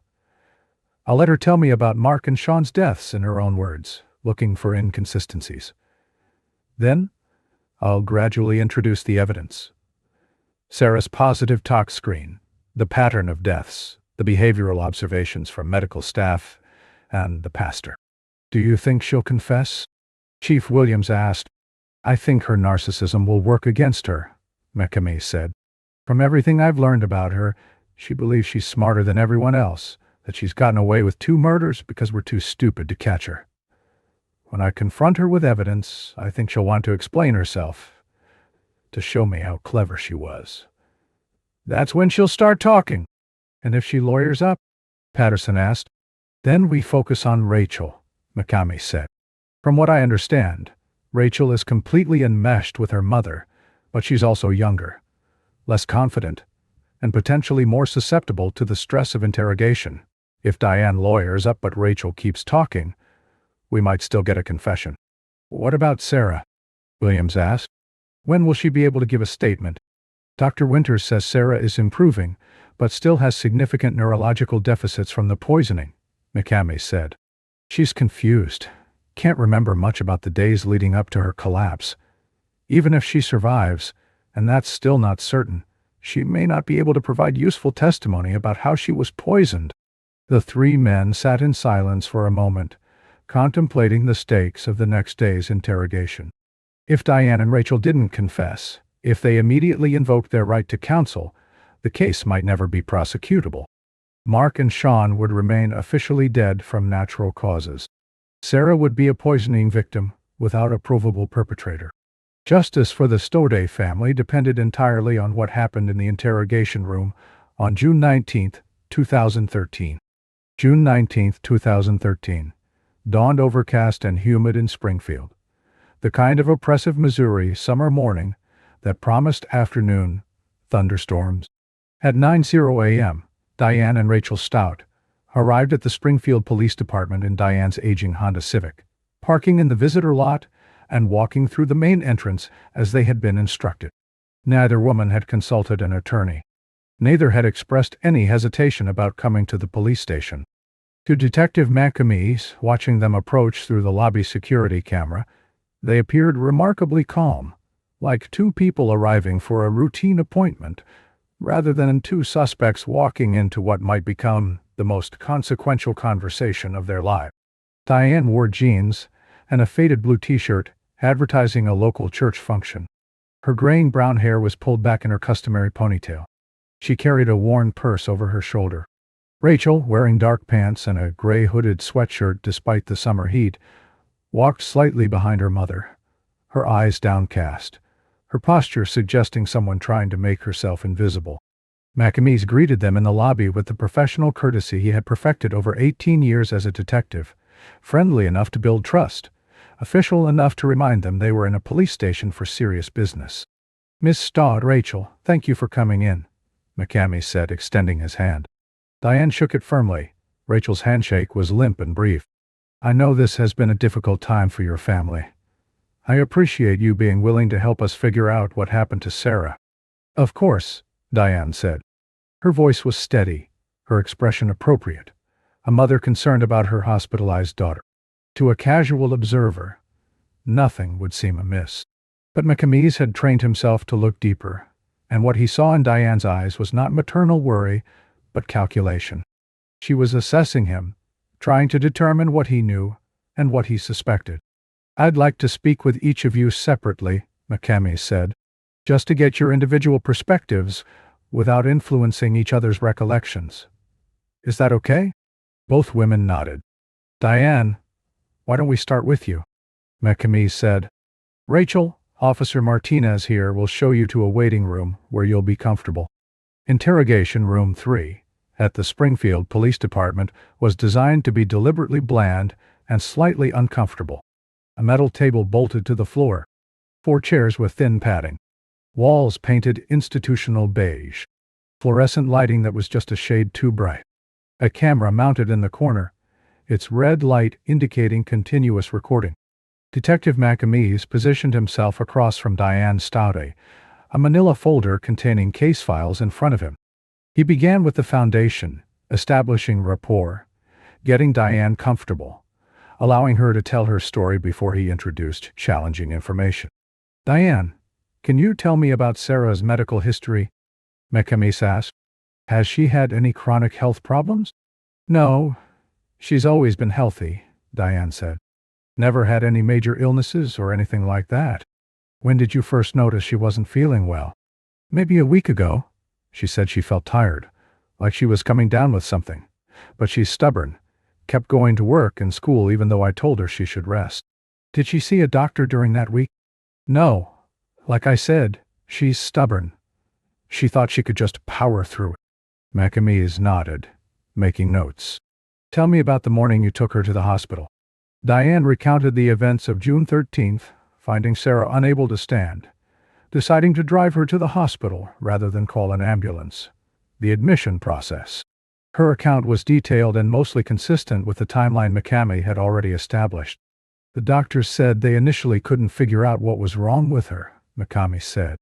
They ran a lot of tests. I know, Diane said. They kept asking me questions about what she might have been exposed to, what medications she takes, whether she could have ingested something. I didn't have any answers. Actually, they did eventually figure out what was wrong, McCamey said, his tone still conversational. The toxicology screen came back positive for ethylene glycol. He watched Diane's face carefully. For just a fraction of a second, maybe half a second, her composure slipped. Her eyes widened slightly. Her jaw tightened. Then the mask returned. Ethylene glycol? She said. What's that? It's the main ingredient in antifreeze, McCamey said. Highly toxic to humans. The doctors say Sarah has enough in her system to have killed her if they hadn't started treatment when they did. Oh my God, Diane said, her hand moving to her mouth in what appeared to be shock. How would she have gotten antifreeze in her system? That's what we're trying to figure out, McCamey said. Can you think of any way Sarah could have accidentally ingested antifreeze? No, Diane said. We don't even keep antifreeze in the house. Mark used to, but after he died. She trailed off, her eyes suddenly glistening with what might have been tears. After Mark died, I got rid of a lot of his stuff. McCamey let the silence hang for a moment before continuing. Diane, I need to ask you about Mark and Sean. Their deaths. What about them? Diane's voice had shifted slightly. Less cooperative, more defensive. Both of them died very suddenly, McCamey said. Within 5 months of each other. And now Sarah is fighting for her life from poisoning. You can understand why that pattern concerns us. Are you saying you think their deaths are connected to Sarah? Diane asked. I'm saying I'd like to understand more about how they died, McCamey said. Walk me through the night Mark died. Diane repeated the account she had given to police in April 2012. Mark not feeling well, going to lie down, her finding him unresponsive late that night. As she spoke, McCamey occasionally interjected with questions, probing for details, looking for inconsistencies. You told the 911 operator that you thought Mark had been like this for a while. McCamey said. What did you mean by that? I don't remember saying that, Diane replied. I was in shock. People say things they don't mean when they're in shock. McCamey let that pass. Tell me about Sean's death. Diane's account of Sean's death followed the same pattern. Suddenly not feeling well, going to bed, her discovering him deceased the next morning. Again, McCamey probed for details, building a timeline, noting the similarities to Mark's death. Both Mark and Sean had rings of blood around their mouths when they died, McCamey said. Did anyone ever explain to you what causes that? The medical examiner said it was from their hearts, Diane said. Cardiac-related deaths or something. Actually, McCamey said, a ring of blood around the mouth can be caused by several things. Cardiac-related pulmonary edema is one possibility, but it can also be caused by ethylene glycol poisoning. He watched Diane process this information. Her expression remained neutral, but her breathing had become slightly more rapid. Diane, McCamey said, his voice gentle but firm. I think you know what happened to Mark and Sean, and I think you know what happened to Sarah. This is your opportunity to tell me the truth. I don't know what you're talking about, Diane said, but her voice had lost its earlier steadiness. Let me tell you what I think happened, McCamey said. I think someone poisoned Mark with antifreeze. I think that same person poisoned Sean. And I think that same person tried to poison Sarah, but Sarah survived long enough to get to the hospital. That's crazy, Diane said. Why would anyone do that? I was hoping you could tell me, McCamey said. For the next hour, McCamey systematically presented the evidence he had accumulated. The pastor's statements about Diane's behavior at the funerals, the hospital staff's observations of her inappropriate responses to Sarah's condition, the financial motive for Mark's life insurance, the documented comments about Sean being a burden. With each piece of evidence, Diane's defenses weakened. Her responses became shorter, less convincing. Her body language shifted, arms crossed, eyes averted, foot tapping nervously under the table. "Diane," McCamis finally said, "I need to read you your rights before we continue this conversation." He recited the Miranda warning, and Diane acknowledged understanding each right. McCamis expected this might be the moment she invoked her right to an attorney. Instead, she continued talking. "I wonder if I need a lawyer," she said, more to herself than to McCamis. "That's entirely up to you," McCamis said. "But I will say this. I already have enough evidence to charge you with attempted murder of Sarah. The only question now is what happened to Mark and Sean. Without their bodies, without physical evidence, I need someone to tell me the truth. If you tell me what happened, the prosecutor will consider that cooperation." It was a calculated gambit, offering the possibility of leniency in exchange for a confession. The reality was that, without a confession, proving Mark and Sean's murders would be extremely difficult. But Diane didn't know that. She sat silently for 17 seconds. McCamis counted, her internal struggle visible on her face. Then she spoke the words that would seal her fate. "I'm not a perpetual killer. I'm just stupid." Once the dam broke, Diane's confession poured out in a flood of words, self-justifications, and chilling admissions. McCamis barely needed to prompt her. She seemed almost relieved to finally tell someone what she had done. "I put antifreeze in Mark's Gatorade," Diane said. "By then, I hated his guts. He would throw things at me. He would throw things at the kids. I guess I'd just had enough." "When did you start putting antifreeze in his drinks?" McCamis asked. "About a week before he died. Not a lot at first, just a little bit at a time. I didn't want it to be obvious." "Where did you get the antifreeze?" "I ordered it online. The kind from stores has that bitter taste added to it, but you can get the pure stuff online." "And Sean?" McCamis asked, keeping his voice neutral despite the horror of what he was hearing. "I put it in his soda too," Diane said. "For a couple days. Sean would be interfering with whatever I would do. He was more than a bother, more than a pest." This statement, reducing her autistic son to less than a pest, would become one of the most notorious quotes from the case, a window into Diane's complete lack of maternal feeling or basic humanity. "And Sarah?" "Her too," Diane said. "She had college debt that I didn't want to pay." "Did you act alone?" McCamis asked, though he already suspected the answer. Diane hesitated. In that hesitation, McCamis saw the first crack in her narcissistic self-interest, a mother's instinct, however warped, to protect her favorite child.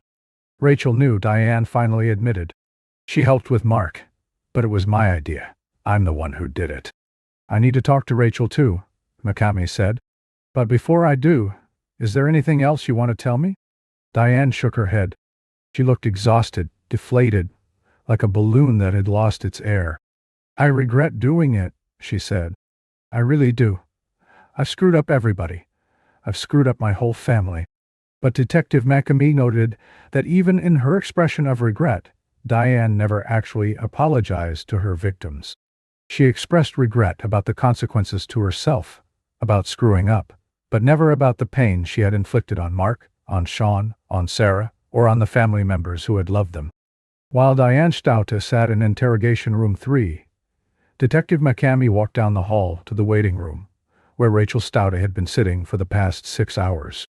Officer Martinez had kept her company, occasionally offering water or bathroom breaks, but otherwise Rachel had sat silently, her face expressionless, her hands folded in her lap. When McCamis entered, Rachel looked up with what he would later describe as resignation, like she'd been waiting for this and knew it was inevitable. "Rachel, I need to talk to you," McCamis said. "Would you come with me?" Rachel nodded and followed him to Interrogation Room 2, a mirror image of the room where her mother had just confessed to multiple murders. McCamis's interrogation strategy with Rachel was different from his approach with Diane. Where Diane was narcissistic and needed to believe she was smarter than everyone else, Rachel was dependent and needed approval. Where Diane required confrontation, Rachel required reassurance. "Rachel, your mother has been very honest with me about what happened," McCamis began. "She's told me about Mark, about Sean, about Sarah. Now I need to hear your side of the story." "What did she say?" Rachel asked, her voice barely above a whisper. "She told me that she poisoned them with antifreeze," McCamey said. "She told me that you knew about it." Rachel's eyes filled with tears. Unlike her mother's manipulative attempts at emotion, Rachel's tears appeared genuine. Grief, fear, guilt, all visible in her expression. "Rachel, I need to read you your rights," McCamey said, and proceeded with the Miranda warning. After acknowledging her rights, Rachel continued talking without requesting a lawyer, a decision that would later puzzle legal experts who wondered why neither woman invoked their right to counsel. "Mom brought it up," Rachel said, the words tumbling out between sobs. "She said things would be better if Dad wasn't around. She said we were barely making ends meet. I didn't think she was serious at first, but then she started researching." "What kind of research?" McCamus asked gently. "We looked up different things. Suffocation, a cocktail of pills. We researched how to make it look natural." You participated in this research?"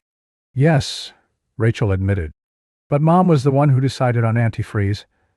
She said it was tasteless and that you couldn't detect it easily." "Tell me about your father's death," McCamey said. "What happened that night?"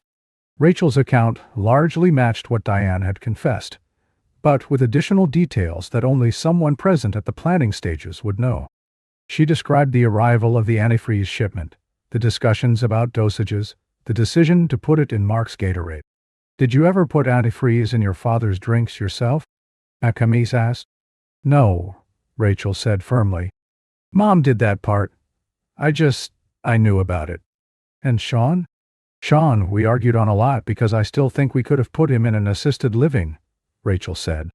"But she wanted him out. She said he was interfering with everything." "Did you participate in poisoning Sean?" "I knew it was happening," Rachel said. "I heard him being sick the night he died.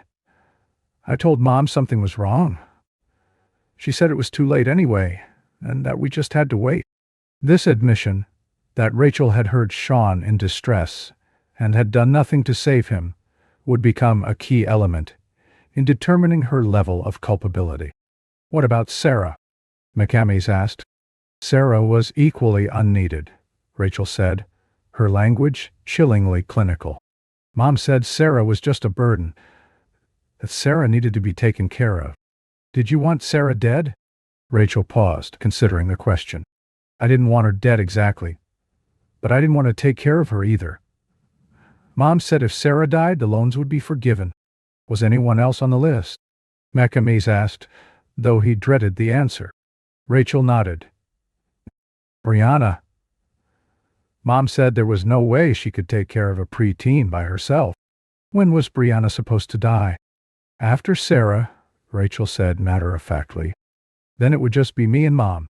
During the interrogation of Rachel Staude, Detective McCamey had mentioned that investigators had searched the Staude home and found Rachel's diary. This statement was partially a bluff. Investigators had obtained a search warrant, but had not yet executed it.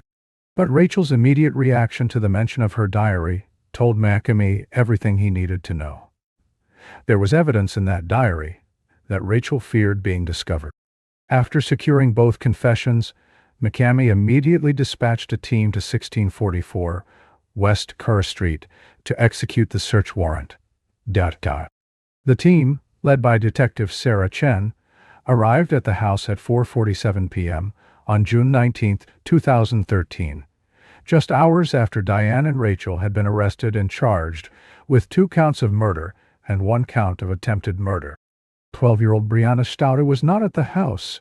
She had been staying with her aunt and uncle since Sarah's hospitalization. The house stood empty, its blinds drawn, its quiet facade giving no indication of the horrors that had been planned and executed within its walls. Detective Chen and her team spent 7 hours methodically searching the residence, documenting everything with photographs and detailed evidence log. They found the bottle of ethylene glycol, partially empty, stored in the garage behind a box of Christmas decoration. They found internet search history on the family computer showing queries for ethylene glycol toxicity, symptoms of antifreeze poisoning, and how long does it take for ethylene glycol to kill. But the most damning evidence, the piece that would cement the premeditated nature of the murders, was found in Rachel's bedroom, tucked beneath her mattress in a purple fabric-covered journal with a broken lock. Rachel's diary, which would later be introduced as State's Exhibit 47 in the criminal proceedings, contained entries dating back to November 2010. The early entries were mundane: complaints about school, observations about television shows she was watching, occasional religious reflections that seemed at odds with the person who would eventually participate in multiple murders. But beginning in June 2011, the tone of the entries shifted dramatically. June 13, 2011. It's sad when I realized how my father will pass on in the next 2 months. Sean, my brother, will move on shortly after. It will be tough getting used to the changes, but everything will work out. This entry, written nearly a year before Mark Stott's death, provided irrefutable evidence of premeditation. Rachel had written in her own hand, that her father and brother were going to die. The timeline was wrong. Mark lived another 10 months rather than 2, but the prediction was chillingly accurate in its essence. September 2011. Mom and I talked more about the plans. She's right that things would be easier without Dad around. He doesn't contribute anything anyway. Just takes up space and money. January 2012. Mom ordered something online. She won't tell me exactly what, but says it will solve the problem. I trust her. She knows what she's doing. April 7, 2012. One day before Mark's death. Tomorrow might be the day. Mom says she's been preparing him. I'm scared but also excited. Everything will be different after tomorrow. April 15, 2012. 1 week after Mark's death. Phase 1 complete. Everything is proceeding as expected. The funeral was easier than I thought it would be. I just pretended to be sad, and nobody questioned it. The clinical detached language Rachel used, Phase 1 complete, proceeding as expected, suggested she viewed the murders not as tragic necessities, but as a project to be managed, with milestones to be achieved and progress to be monitored. September 20th, 2012, 4 days before Sean's death. Sean is getting on Mom's nerves more than usual. She says he has to go sooner than we planned. I wish we could just put him in a home, but Mom says there's no point. It will be over soon. September 25th, 2012. 1 day after Sean's death. Sean is gone. It was harder to watch than I expected. He was scared at the end, I think. But Mom says it had to be done. 2 down. This entry's acknowledgement that Sean was scared at the end contradicted Rachel's claim during interrogation that she hadn't participated directly in Sean's murder. The diary suggested she had been present, had watched him die, and had done nothing to intervene. March 2013. Mom says Sarah is next. I don't hate Sarah like Mom does, but I understand why she has to go. The college debt is too much, and Sarah is always judging us. Once she's gone, it will just be Mom and me and Brianna. April 2013. After Sarah, it's Brianna. Mom says we'll wait a while so it doesn't look suspicious, but eventually Brianna has to go too. I feel bad about Brianna because she's so young, but Mom says we can't afford to keep her. May 2013. Mom is putting it in Sarah's tea. She's been doing it for about a week now. Sarah complains about feeling tired all the time, but doesn't suspect anything. I wonder how much longer it will take. June 12, 2013. 1 day before Sarah's hospitalization. Sarah is really sick now. Mom says tomorrow might be it. Part of me wants this to be over, and part of me is scared of what happens after. What if someone figures it out? This final entry, written just hours before Sarah collapsed, demonstrated both Rachel's awareness of what was happening and her ambivalence about it. She was afraid of being caught, yet not afraid enough to stop the killing or to save her sister's life. The discovery of Rachel's diary transformed the legal case against both women. What might have been portrayed as spontaneous crimes of desperation, a struggling mother overwhelmed by caregiving burdens and financial stress, was revealed instead as a methodically planned campaign of family annihilation spanning nearly 2 years. Prosecutor Dan Patterson would later tell the court during sentencing hearings, "This diary is perhaps the most chilling piece of evidence I have encountered in my 25-year career. It documents the calculated planning of multiple murders with the emotional detachment one might use to plan a vacation or organize a garage sale. These women didn't snap. They didn't act in a moment of passion or desperation. They systematically The diary also disproved any possible defense strategy based on Rachel being an unwilling participant or a victim of her mother's manipulation. Rachel's entries made clear that she was a willing collaborator who had participated in planning discussions, had researched methods, had watched victims die, and had viewed the murders as necessary steps toward creating the family structure she and Diane desired. The confessions obtained on June 19, 2013, and the evidence discovered at the Stoute residence gave prosecutors an overwhelming case against both Diane and Rachel Stoute. On June 21, 2013, both women were formally charged with 2 counts of first-degree murder, 1 count of attempted murder, and 1 count of conspiracy to commit murder. They were held without bond at the Greene County Jail, housed in separate units to prevent any coordination of their stories or destruction of additional evidence. Over the following months, as prosecutors built their cases and defense attorneys assessed the impossible situation their clients faced, it became clear that taking these cases to trial would result in certain convictions and likely death penalty sentences. In Missouri, capital punishment was a possible sentence for premeditated murder with aggravating circumstances. The Stoute case featured multiple aggravating factors: multiple victims, murders committed for financial gain, killing of a disabled person, and attempted murder of an additional family member. Prosecutor Dan Patterson made clear his intention to seek the death penalty for Diane Stoute. Faced with this reality, defense attorneys for both women began negotiating plea agreements. Rachel Stoute was the first to accept a plea deal. In May 2015, approximately 2 years after her arrest, Rachel pleaded guilty to 2 counts of second-degree murder and 1 count of armed criminal action. The plea agreement acknowledged that while Rachel had participated in planning and had been present during the crimes, prosecutors recognized that Diane had been the mastermind and primary perpetrator. In exchange for her guilty plea and agreement to testify against her mother if Diane went to trial, Rachel received a sentence of 2 consecutive life terms with the possibility of parole after 42.5 years. At 22 years old when sentenced, this meant Rachel would be 64 years old before she would first be eligible for parole consideration, though parole was far from guaranteed. At her sentencing hearing, Rachel addressed the court, offering an apology that struck many observers as rehearsed and lacking genuine remorse. "I know what I did was wrong. I let my mother influence me into doing terrible things. I wish I could go back and make different choices. I'm sorry for the pain I've caused." Notably, Rachel directed her apology to the pain I've caused rather than to specific victims or surviving family members. She also characterized her actions as being influenced by her mother, rather than taking full responsibility for her own choices. Diane Stoute held out longer, maintaining through her attorneys that she might fight the charges at trial. But, as the evidence against her mounted, and as Rachel's cooperation became clear, Diane's position became untenable.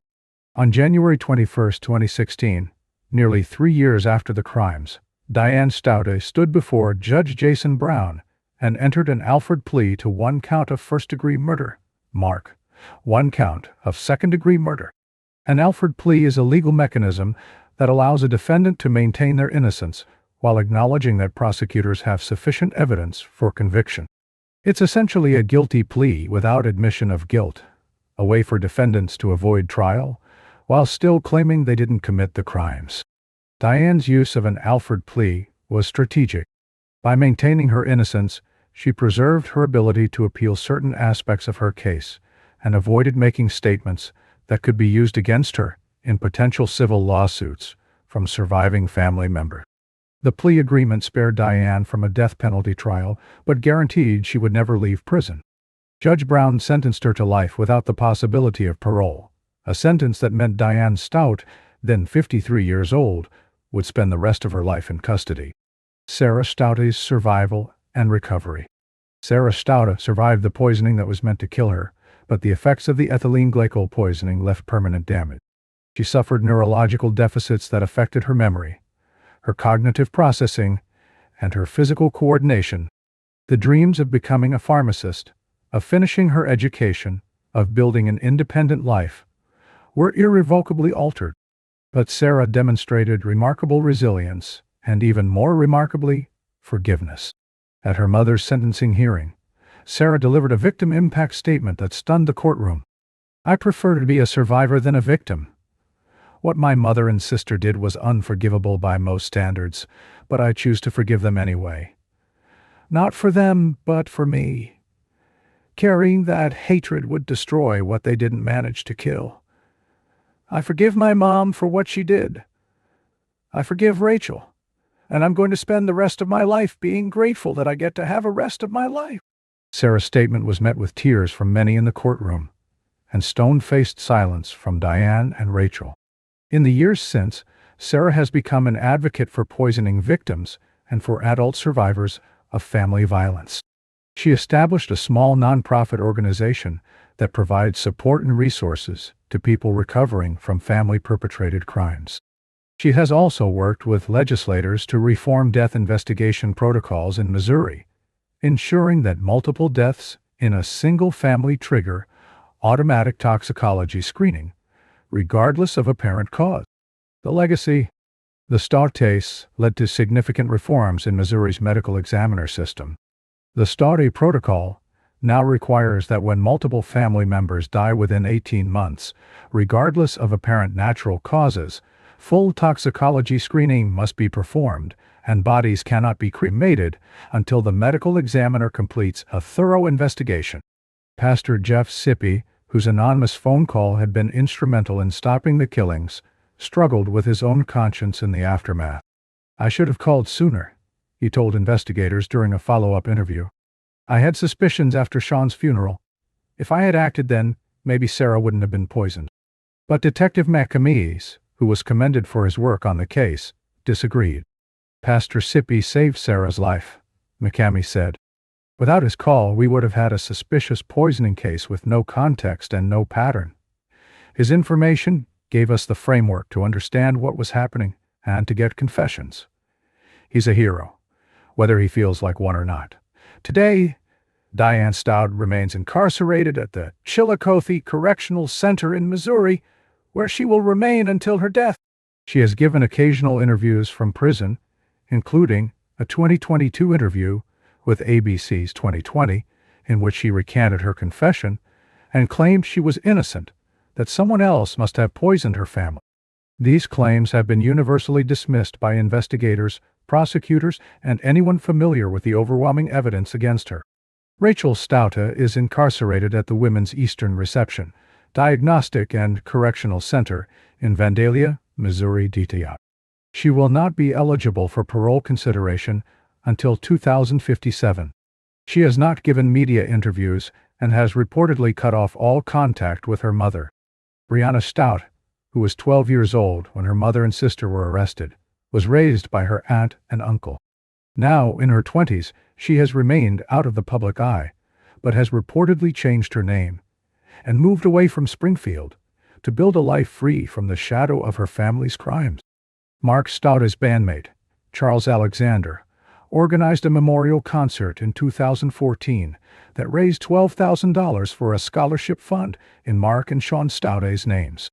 "Mark loved music and he loved his son," Alexander said. "I wanted their legacy to be about that love, not about how they died." Sarah Stauda, now in her mid-30s, lives quietly in Missouri. She has completed her recovery as fully as her neurological damage will allow. She has forgiven her mother and sister, though she has no contact with either. And she continues to advocate for victims while building a life defined not by what was done to her, but by who she chooses to be despite it. The house on West Kerr Street, where 3 people were poisoned, stood empty for 2 years before being demolished. The lot remains vacant, a neighborhood scar that residents prefer not to discuss. Justice, however imperfect, was achieved. The perpetrators were caught, convicted, and will never harm anyone again. The survivor survived. And from unimaginable tragedy came reforms that may prevent similar cases in the future. In the end, that is what vindication looks like. Not perfect, not without lasting scars, but justice nonetheless.